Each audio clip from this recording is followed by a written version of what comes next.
So can you speak about the engagement as a tool in this process? Okay. So we did not expect to get all doctors on board as we move forward. Mm-hmm. So we actually, in some of the hospitals, only got a fraction of the doctors on board Mm-hmm. in the first pass. So Mm-hmm. I'll pick on one hospital. This is Mm-hmm. classic. We had about a third of the doctors support the approach that we wanted to go down. We implemented that with only the third of the doctors. That was. Mm-hmm. Then we collected data. Mm-hmm. And we try to identify, of the third of the doctors that used the pathway, what happened to the quality of patients, what Mm-hmm. happened to cost, Mm-hmm. and any other impact. So that was a really, really big deal. And then we shared that information. So it didn't Mm-hmm. take very long with this particular hospital, it's a pretty busy orthopedic area, to really share that data to the broader group. Hey, after we shared data, it still didn't get everybody, but we had more people. So this was a incremental thing, frankly, over 3 Mm-hmm. years.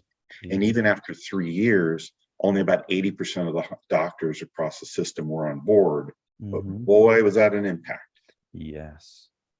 You describe step by step by step, and not just this one example. This example is almost like an epitome of a lifetime of work, how it can be done. And what there's all these steps that you took. What is the most important one? Well, I think being persistent, Oh, sharing data, mm, being compassionate, as you mentioned, don't mhm, expect all doctors to come on board.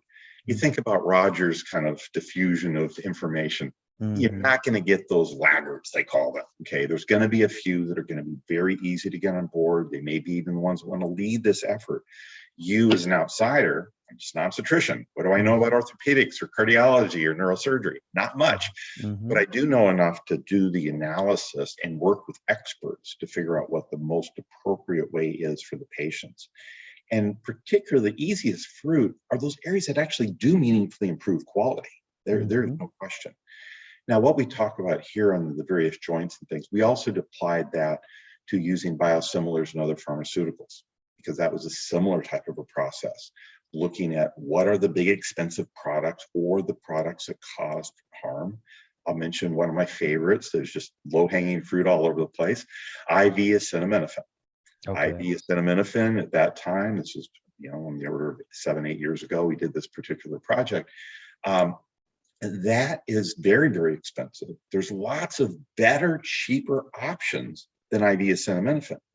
I am very proud to say I have helped get IV acetaminophen off of many different formularies. Okay. That's not necessarily the first thing you do, but it really is an example of one that can save an awful lot of money and frankly improve quality because of just the other much better options for pain medicine, pain management. Also the biosimilars, lots of big costs there for these 1,000 and 10,000 and more items. What are the best options? And frequently the data is not super transparent nor understood to really appreciate this product is better than this other product.